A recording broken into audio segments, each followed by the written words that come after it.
did you imagine yourself? What do you dream of that could possibly happen that would just be your best life? That could be your best life. Obviously, for me, I'm getting used to the idea that in 10 years' time, I'm going to have a 9-year-old. I'm just getting used to the fact of being pregnant, and then thinking about that, I was like, oh, okay, pressure's on. Nah. But I hope by the time that I have a 9-year-old that they have such a great foundation, that they've had a carefree, playful, wonderful childhood by them. Like, I hope we have a house that has a big yard and climbing trees and chooks running around so that they can just live that kind of adventurous childhood. And like, if I dream of in 10 years' time, I'm thinking, man, I just hope we have our workplaces sorted so that we can really focus on our relationships with each other. That Josh would be able to come home and be not stressed or have this great work-life balance, and he would just be able to come in and be with our kids, be with me, and that we wouldn't be worried about money or anything like that, but that we'd just be able to focus on each other and enjoying that life. Like, so that's probably my utopia of 10 years' time. I wonder what yours is. Why don't you share it with the person next to you? You saw this coming. You know my style. Share it with the person next to you. If you dream in 10 years' time, what do you want it to be? 10 years' time. So last week we heard Pastor Craig talk about how Jesus told his disciples for the first time that he knew that he was going to die and rise again. So it was the first time in Luke that he tells his disciples that he's going to die. And I wonder how Jesus would have felt knowing that, because, you know, it's not really something that we can jump to understanding real quick, because it's not like we all walk around knowing exactly when we're all going to die. Like, that's a pretty somber thought. But it would be similar to, say, if Jesus got a cancer diagnosis and he knew how much longer he had to live. You know, that's what he was looking down in this moment. He was like, oh, so I've only got this much longer. I'm sitting with my disciples, my group of best friends right now, and they have no idea what's coming, and I need to prepare them. But also, this is probably one of the last moments that I get to just be with them like this, in this way. And for Jesus, there would have been some level of grief, because it's not like he only spent a short time on this earth in human flesh in that way. You know, even though he's going to live for eternity, right? It's never going to be like that. So he's sitting there with his disciples, he's knowing what's coming next, and he's trying to prepare them and go, hey, this is going to be hard for you guys. But the disciples, we know that they just didn't understand it. It just kind of went over their head. They were just like, what are you talking about? You're going to die.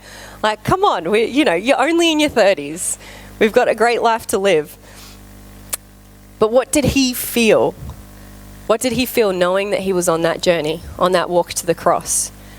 Later on in Luke, it says that he set his eyes resolutely to Jerusalem, that he had made a decision that not only did he know that he was going to die, but that he was going to walk directly towards it, because Jerusalem was the place that it was all going to happen. And so he made this decision in a couple chapters later of just like, I know, and now I'm choosing, and I'm going to continue to walk towards the cross. But we know that Jesus wasn't like, yay, I can't wait to die, I'm going to be such a saint. You know, he wasn't looking forward to death itself. He wasn't looking forward to the suffering.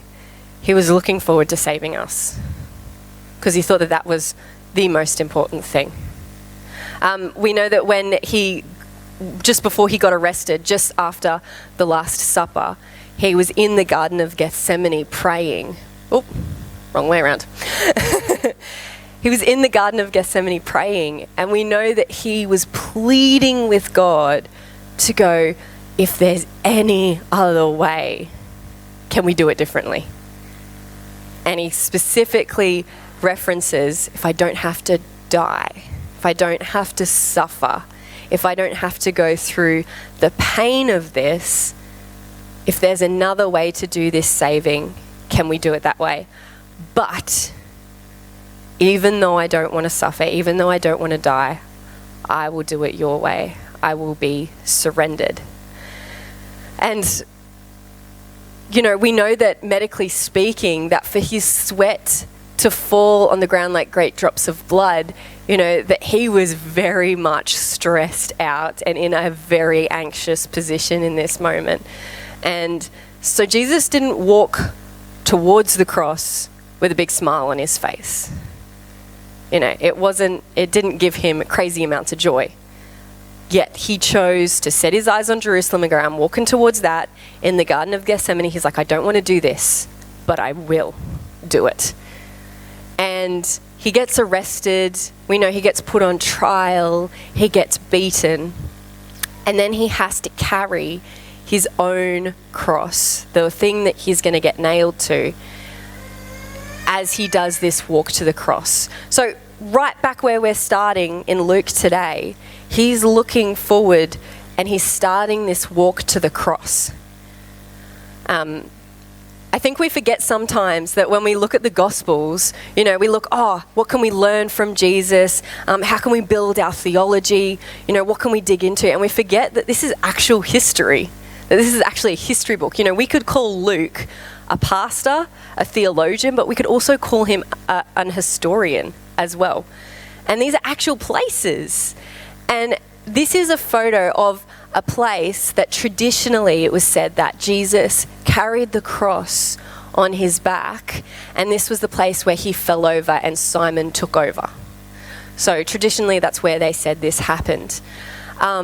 This is what Jesus was looking at as he did his walk to the cross. So even back as he's telling us to his disciples, hey, I'm going to die, heads up, this is going to be hard. You need to know in advance.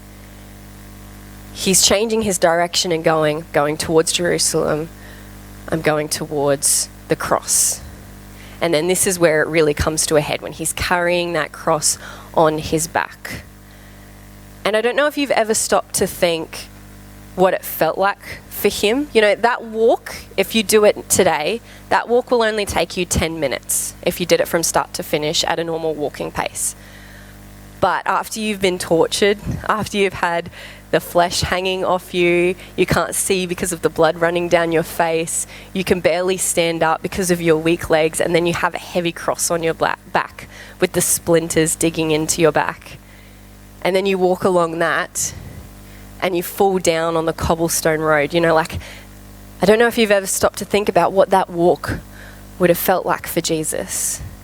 Because he was in so much pain at this point, but he knows that it's still going to get worse at this point. Yet he still puts one foot in front of the other and walks to that destiny. So he's on this journey to the cross, on this walk to the cross.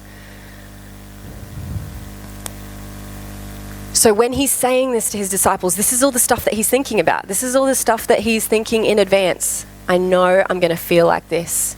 I know I'm going to suffer this. And this is what we heard a little bit about last week from Pastor Craig. But as he shares this with his disciples, as always, there's a big crowd around Jesus. He's talking just to his disciples into this moment, but he can never get away from the crowd in the Gospels. They are always following him, always wanting his teaching and his healing, and they follow him around because they're like, what is he going to do next? So there's a crowd around him at this point. We don't know where they are. Maybe they're sitting on a hillside. Maybe they're in a town somewhere. But although he's talking to his disciples, there are a lot of people around him. And so he goes, hey guys, I'm going to die, and then I'm going to be raised to life. And then he turns to the crowd. So the crowd doesn't know that he's just said this, but his disciples do. And he turns to the crowd and he says, if any of you wants to be my follower, you must give up on your own way, take up your cross daily, and follow me. And what's interesting is when he told the disciples that he's going to die, he didn't mention anything about a cross. And yet, in the next thing that he says to the crowd, all of a sudden he's talking about a torture device. And you can just imagine the crowd and the disciples going, well, that's a big jump. Where did this come into it? What do you mean, a Roman torture device that we're to carry this around daily? But that first bit, If any of you wants to be my follower, you must give up on your own way. Some translations say to deny yourself, to deny your very self.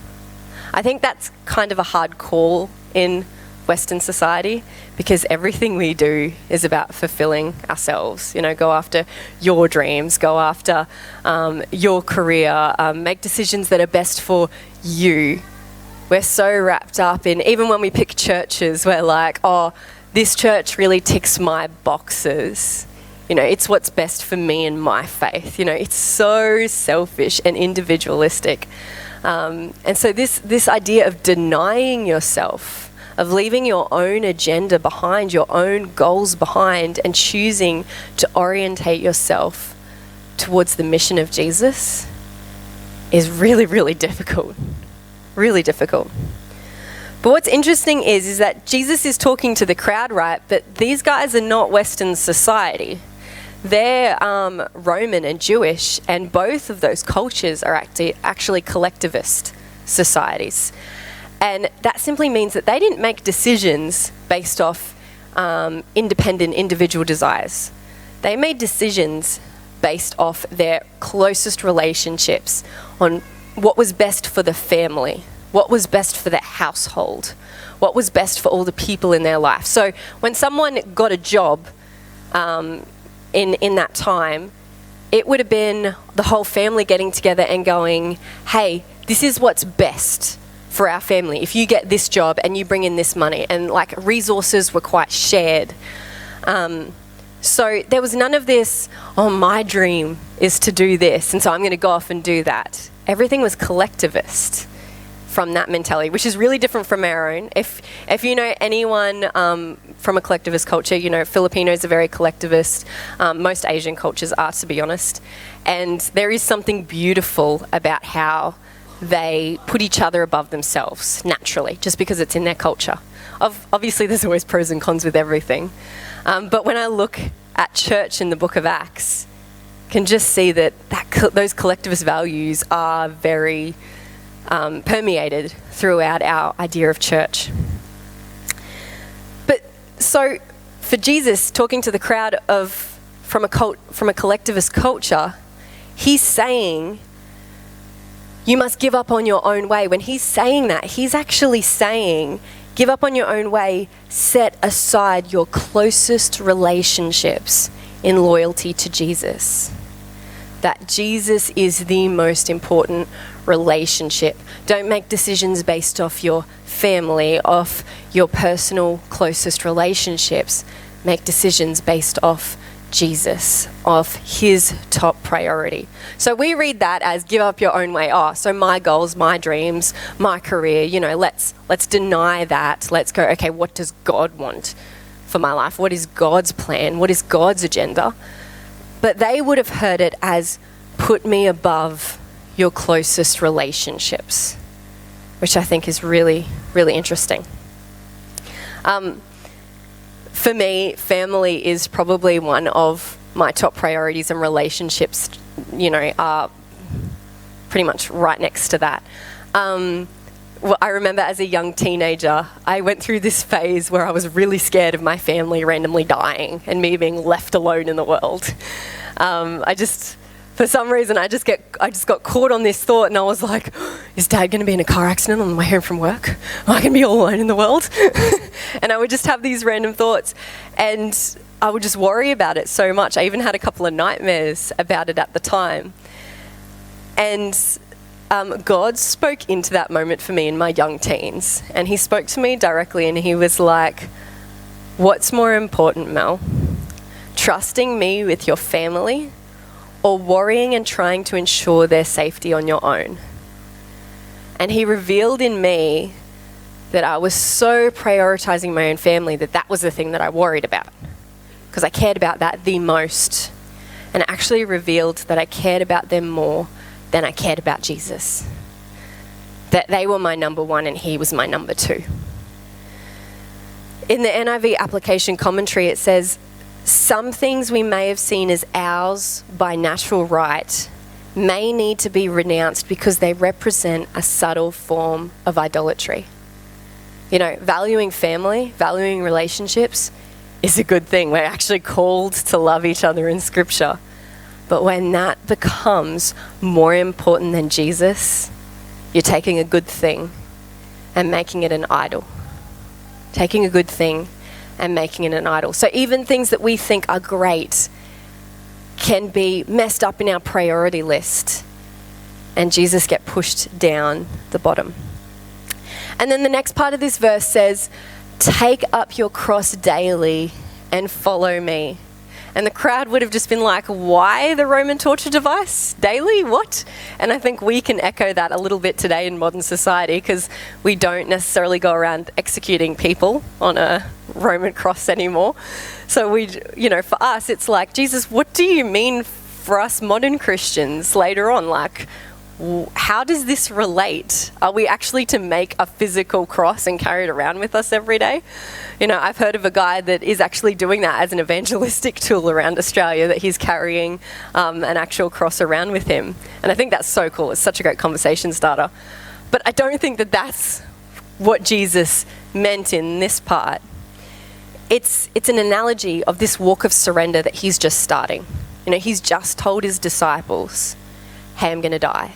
Then a couple chapters later, he goes, I have set resolutely to go towards Jerusalem, to go towards my death.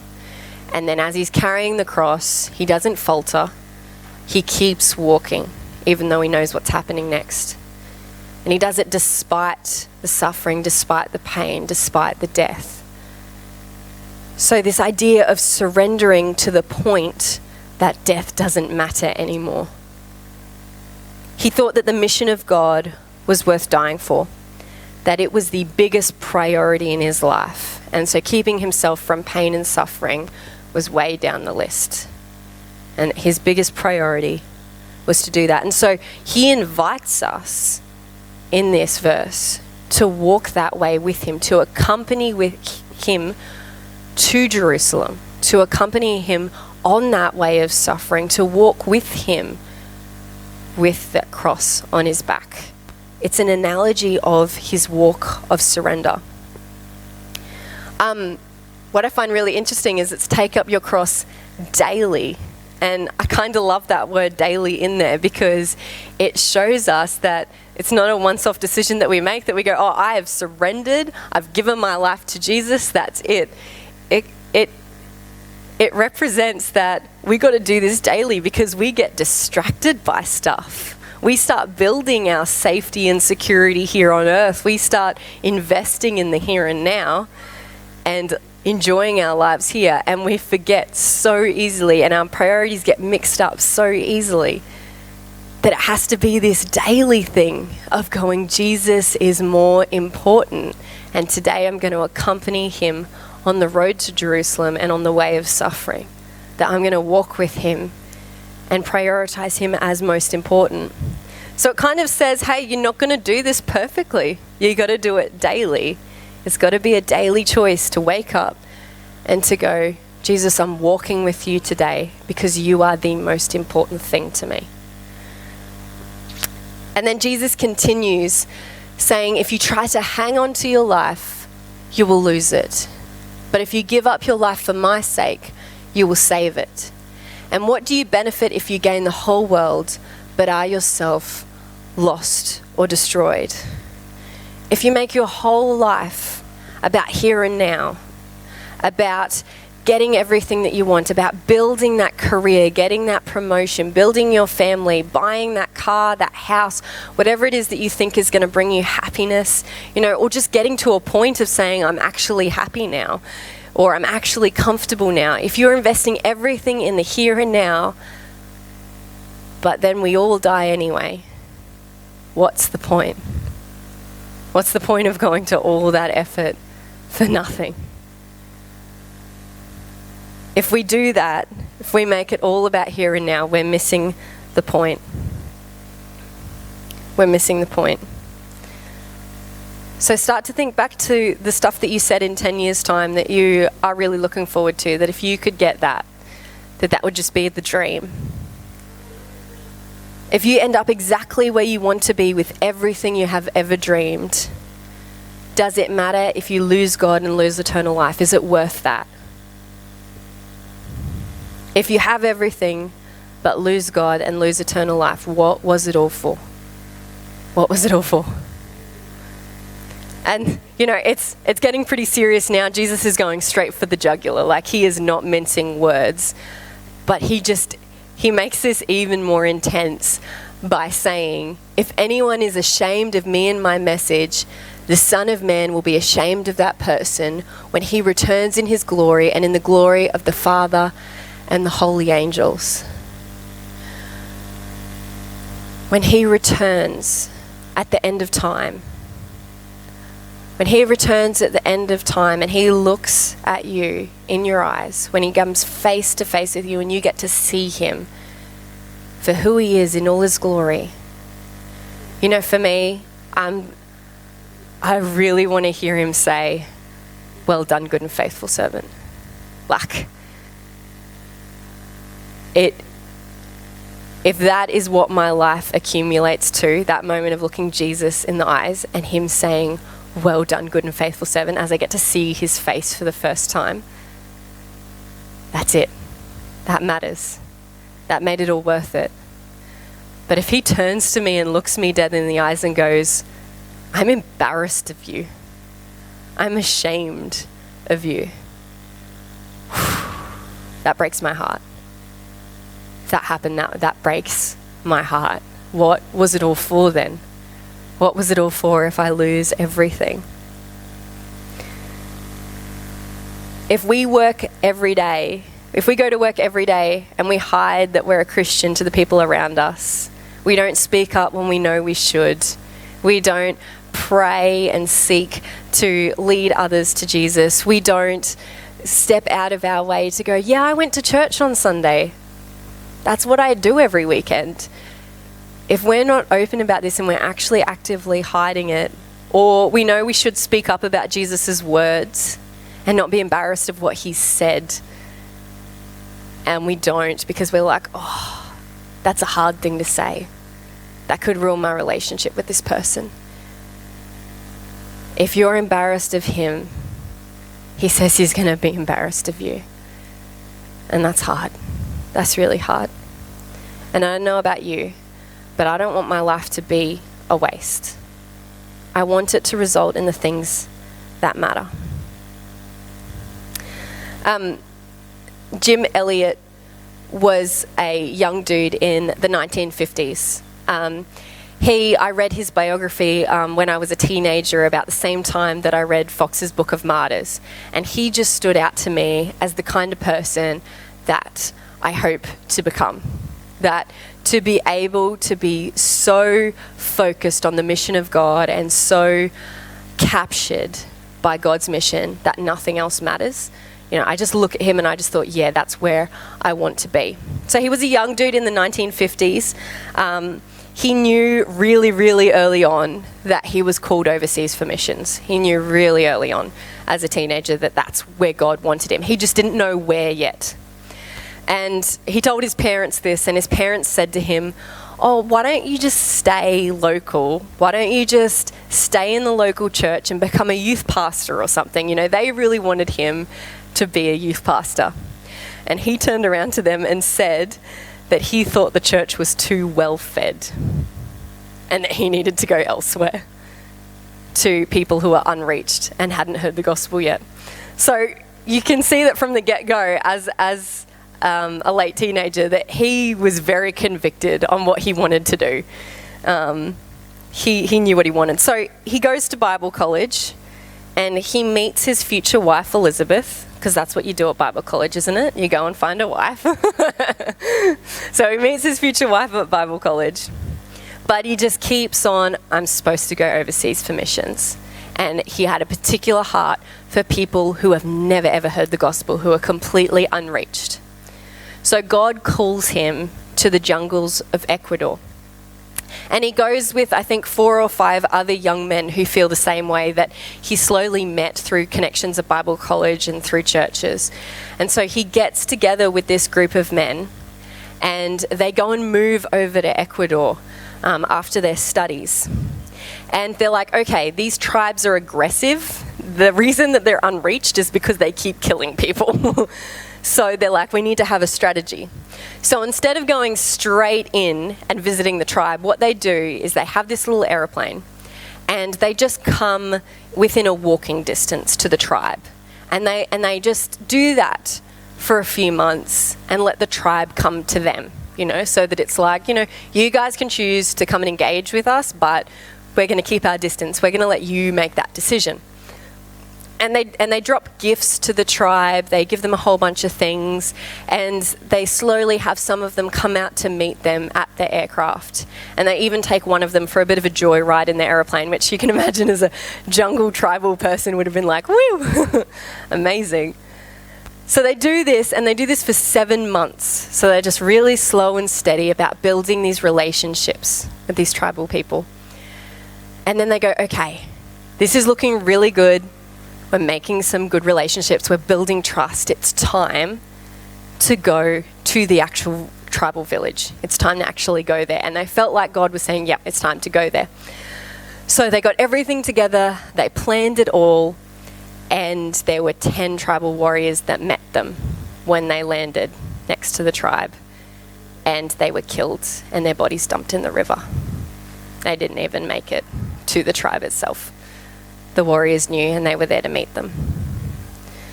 Only a couple months before his death, Jim wrote these words in his diary that are actually based off these verses. So only a couple months before his death, it's like he was already thinking and praying this stuff. He didn't know he was going to die, but he was prepared to do it if that's what it meant for the mission of God. And he wrote, "He is no fool who gives what he cannot keep to gain that which he cannot lose." If you're going to die anyway, then you might as well give it up for Jesus and live your life for him, knowing that then you gain God and you gain relationship with God and you gain eternal life, because that is worth it. That is worth it. And what really hits home with me as I reread this story was that he was actually 28 when he died, which is the same age as Josh. And I just thought, man, that's crazy that a guy of 28 could be at this point where he's like, death doesn't matter. The mission of God matters more. Now, I'm not saying that Jesus is calling all of us to go and die for him. That's not the point here. When Jesus is looking towards his death, he wasn't like, oh, I have to die. That's the whole point. I have to go through pain. That's the whole point. He was doing it to save us. He wasn't doing death for no reason. There was a purpose behind it. And so it's not like I'm asking you guys to go, oh, quick, we've all got to find out how we can die for Jesus. We've all got to, make enemies with people and seek that out and try and work out how we're going to die. That's not the point. And neither is suffering. Jesus isn't calling you to go, okay, now I've got to seek out suffering. I'm not allowed to be comfortable and happy and flourishing. I have to be in pain to be a Christian, or I have to be suffering. Do you know what I mean? Like, we're not to seek that out. There's some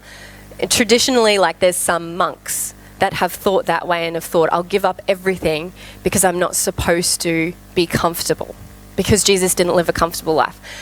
But he didn't live a comfortable life because he was all about the mission of Jesus. That was more important. So it's not about going out of your way to try and die for Jesus or try and find suffering. It's not about physically dying. It's about asking ourselves, is Jesus truly the most important thing in my life, that if I were faced with death, I would embrace it? If it happened, if it was along the way, am I already living in my workplace in that state of surrender? Am I already living in my family in that state of surrender? When I do recreational activities and hobbies, or when I do the stuff I love that I'm passionate about, am I living in that state of surrender that if death came up, I would embrace it? Because we're not all called to die for Jesus. We're not.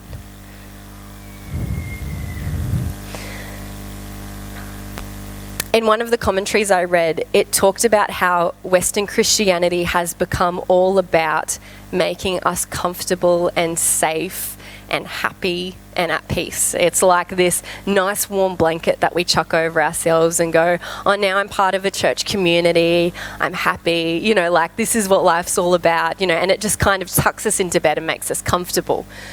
The commentary specifically says that Western Christianity exists to enhance their lives, their marriages, their bank accounts, their prestige, but to bear a cross, to pay a price for standing for Christ, no thanks.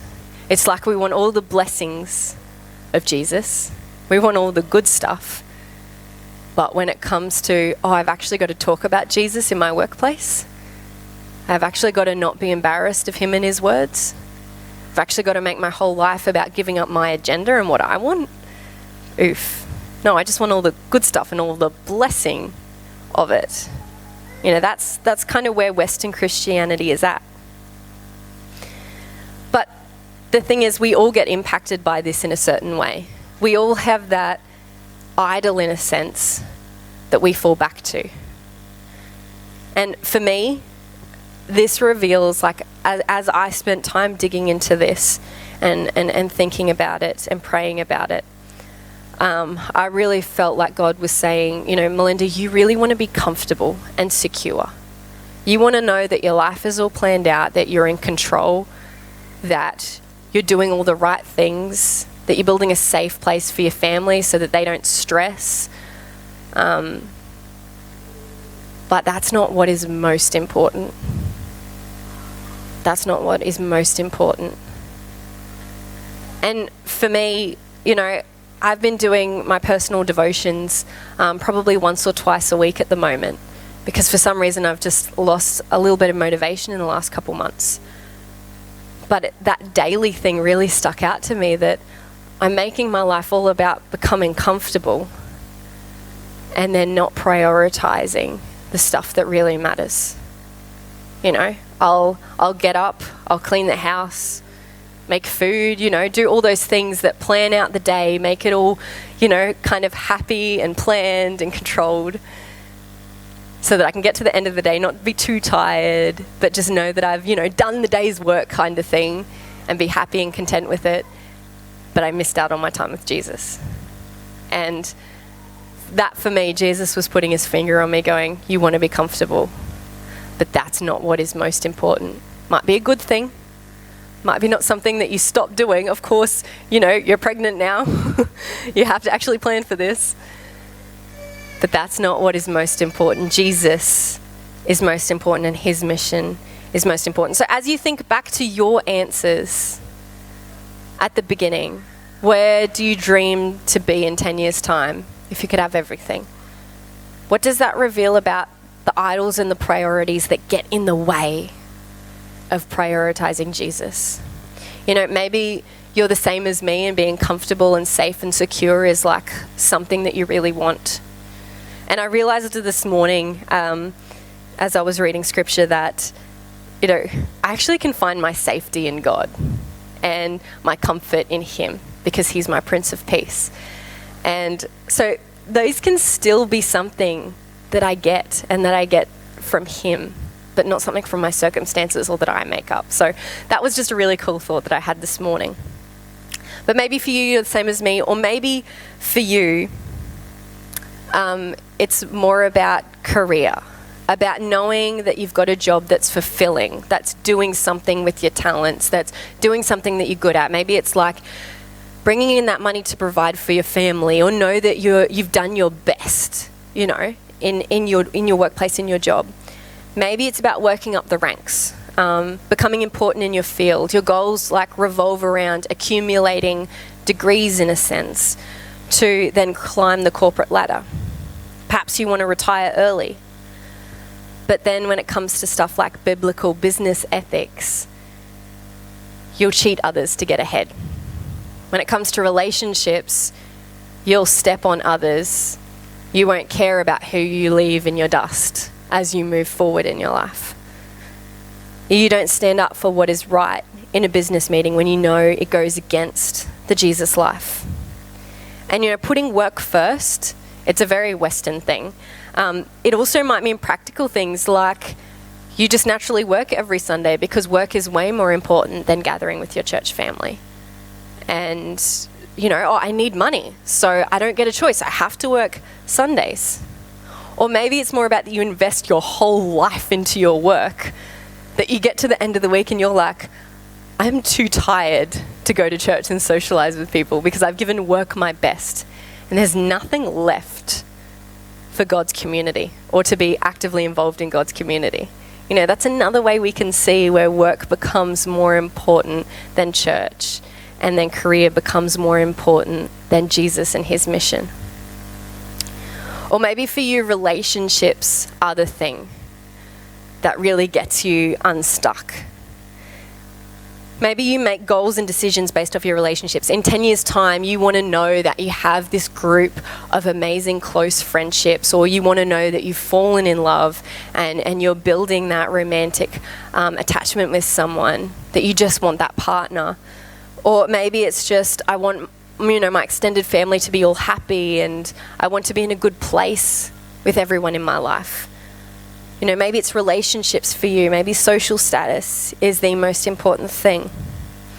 And I think we can see where this kind of gets into our life is when you have a close friend, maybe a best friend, and maybe they're not a Christian and they're actually drawing you away from God.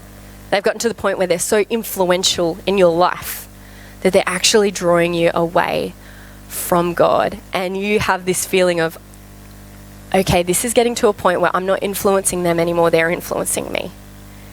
And you go, I need to say Jesus is more important and either take a step back or put some boundaries in place from this friendship. But I don't want to because I love this person. They're my best friend. They're my closest friend, or they're my only friend. Yeah, well, is Jesus more important or are they more important? Or maybe it's you just want to date or be with anyone that you're attracted to. I look out at a lot of you and you might think, well, that doesn't really apply to me. But there are plenty of us who make decisions about our romantic relationships that are not biblical and do not come from a biblical standpoint. So when we're looking for that partner, are we saying that Jesus is more important? Are we having biblical sexual ethics? Are we prepared to deny ourselves to love God and love each other? Or are we like, no, what I want when it comes to a romantic partner is the most important thing and I have to have that? Or is Jesus more important? Or maybe for you, you're just like the whole ashamed thing really hits home. And when you go to work tomorrow morning and someone asks, hey, what'd you do on the weekend? And you're just going to skip over the fact that you went to church. Or you're just going to say it really, really quickly and hope they didn't hear you. Or are you bold in going, yeah, my whole life is about Jesus. It's no secret. Are there times that you keep God out because it might be a bit embarrassing if people know? And look, if there's anyone here who you're like, well, I haven't even made a decision yet whether to follow Jesus. I'm not even sure if he's real yet. I'm still making up my mind on all of this. And I'm not trying to convince you not to follow Jesus. I'm just saying that it is a big decision to deny yourself and to surrender your whole life. It is worth it. It is the best decision that I ever made in my whole life. But it's the biggest decision of your life. And it doesn't mean it's easy. It doesn't mean it's easy. So I wonder if you would close your eyes for a second and you would just be thinking about what priority gets in the way of you prioritizing Jesus. Which one is it for you? Maybe it's something that I haven't even said. And I want to read these verses again in the Message translation, and I just want you to talk to God for a second. As I read these, let God speak and speak to him back. Anyone who intends to come with me has to let me lead. You're not in the driver's seat. I am. Don't run from suffering. Embrace it. Follow me and I'll show you how. Self-help is no help at all. Self-sacrifice is the way, my way, to finding yourself, your true self. What good would it do to get everything you want but lose you? Jesus, I know that you are putting the finger on some people's hearts right now and you're going, you know exactly what I'm calling you to do. I know that you're at work in your people and you're convicting us and you're showing us where our priorities need reevaluating. And I know that you're not calling us to do anything that you weren't prepared to do for us. But man, it's still hard. We understand how you felt in the Garden of Gethsemane to go, is there any other way? Does it have to be this way? This is hard.